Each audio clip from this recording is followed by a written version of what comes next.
And please set aside the legalese.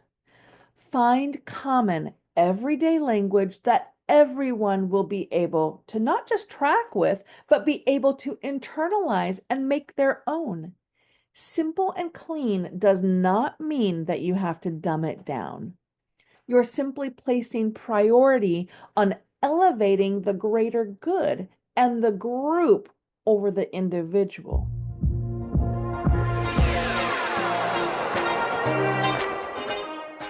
Welcome to the Foster Your Voice podcast with me, Kristi Foster. After a 30-year career in music and theater, I never imagined I'd be coaching trial attorneys.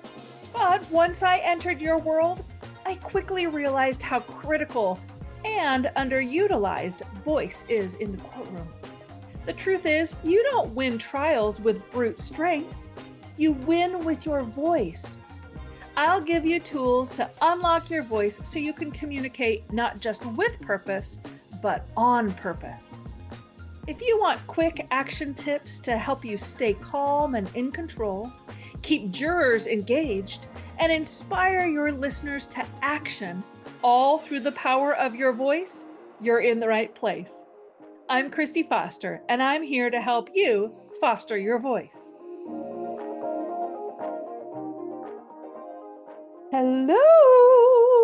Hello. Hey there, Foster fam. Let me ask you real quick, are you already on my mailing list? Do you already know the joy and the value of my Tuesday emails? I love knowing that I'm getting through.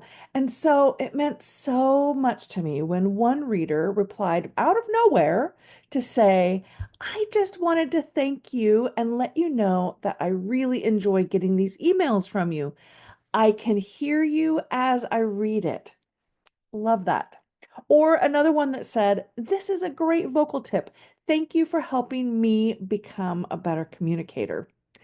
Well, I tell you what, it is my pleasure. I love getting those messages. So get on my list so that you can get my weekly free vocal tip. The link to join is in the show notes. Or, maybe you need some incentivizing. Sure. Okay. I got you. I've got two great resources I'm happy to just give you. They're just little free trainings to help you get on the right path. One is for making sure that your voice, your face, your body, and your breath are all in sync to clarify your emotional profiles and 10x your communication impact. The other is to help you craft a vocal warm-up, just to get your breath, body, and voice ready to go before you step onto your stage or the courtroom or conference room. I've put the links to both in the show notes. I mean, look at me, just giving stuff away here. Take advantage of it and then check in and let me know how it's going.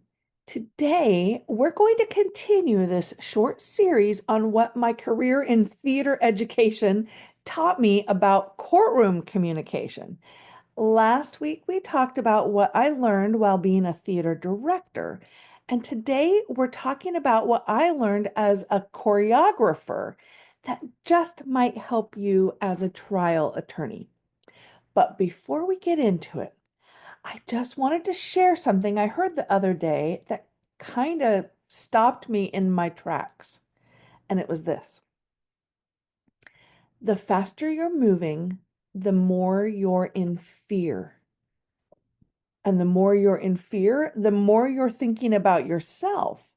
And the more you're thinking about yourself, the less compassion and kindness you have for others. There's no love in hurried and stressed. And the more you're hurrying and the more you're stressing, the more you're missing the magic. So, okay, thanks for the guilt trip, Kristi. Yeah, I know I'm too hurried, I'm too stressed. I'm a trial attorney. That's just how it goes. Now, I'm not meaning to make you feel guilty for choosing a career. that is fast-paced, full of roller coasters of emotions and strategies. In fact, I say it all the time. You are the heroes of the world, absolute heroes. But I want you to be able to do this extraordinary work for a long time, or at least however long you want to. So, how about we just take this moment right now? Choose to just slow yourself down. Let's just take 1 minute, and I invite you to breathe with me. Breathe in through your nose for 4 counts. 1, 2, 3, 4. Out through your nose. 4, 3, 2, 1. Inhale. 1, 2, 3, 4. Exhale. 4, 3, 2, 1. Inhale. 1, 2, 3, 4. Exhale. 4, 3, 2, 1. Expand your belly. 1, 2, 3, 4. Exhale. 4, 3, 2, 1. Just 2 more. Inhale. 1, 2, 3, 4. Exhale. 4, 3, 2, 1. Last time through your nose. 1, 2, 3, 4. Exhale. 4, 3, 2, 1. Those were 6 rounds of a 4x4 balancing breath. You know what I hate? Being misunderstood. It's actually one of my biggest fears, if I'm honest, right up there with birds. Yes, I'm afraid of birds. Leave me alone about it already. Being misunderstood is just the worst, though. Trying to communicate something and seeing that it's just not landing the way you intend. Too harsh of tone with your kid or spouse that ended up setting them off. A thinking face that got interpreted as annoyance or irritation and ended up shutting down the conversation and leaving you baffled. It's so frustrating in our personal lives, but in the courtroom, your mismatched communication profile could break your case and lose you a deserving verdict. So, I've created a free guide to get you thinking about the emotional profiles you create. It's a printable guide to help you 10x your communication impact by mastering 6 emotional profiles for clear and authentic connection. I break down the 6 core emotions: happy, sad, love, pride, anger, and fear by giving you face, body, and breathing cues. Plus, I show you exactly which point on a 1 to 10 scale you should be with your pitch, pace, melody, volume, and tone in order to authentically capture the center of that core emotion. The link to get your free guide is in the show notes, or by simply going to my website, fostervoicestudio.com. Don't wait to clear up your part of miscommunication and misunderstandings. Get your free download today. So, for many, many years, I ran a youth theater company in my area. It was the largest regional theater company for kids ages 6 to 18. We produced 13 shows a year, had 40 classes every quarter, summer camps, competitive improv teams, all the things. So, needless to say, I have directed and choreographed and music directed more than my fair share of productions. Now, last week, I shared some of the helpful communication strategies and perspectives I picked up while being a theater director. Now, as a choreographer, there are some additional tips I wanted to pass on to you as a courtroom leader. Now, if you're not a theater person, let me just explain that a choreographer is in charge of all the dances and often the transitions from song to scene. When working with a youth ensemble, there was a huge range of skill levels and experience levels. So it was difficult to make sure that every student was able to absolutely shine on stage. I found that I had the best success with my productions when I choreographed to the highest denominator, when I set high expectations and just believed that everyone would step up. Well, now wait a minute. Didn't that set up the less skilled students for failure? I mean, you might think so, but the opposite was actually true. If I set high expectations, I also equipped them to meet those expectations. It brought out the best in me as well. I wanted a strong show, and I believed that the students could rise to the occasion because they also wanted a strong show. This approach actually has a formal title to it. It's called the Pygmalion Effect. Now, if you are a theater geek like me, you are buzzing because you know that Pygmalion is the name of a play that the musical My Fair Lady is based off of. So trust me, theater folks are literally buzzing right now. We're so excited. But the term is actually a psychological term. A central tenet of the Pygmalion effect is that others' expectations of us can eventually influence our behavior in a significant way. In other words, low expectations could ultimately lead to poor performance, while optimistic expectations would likely improve performance. Okay, but how does this relate to the courtroom? I'm so glad you asked. Let me make the connections.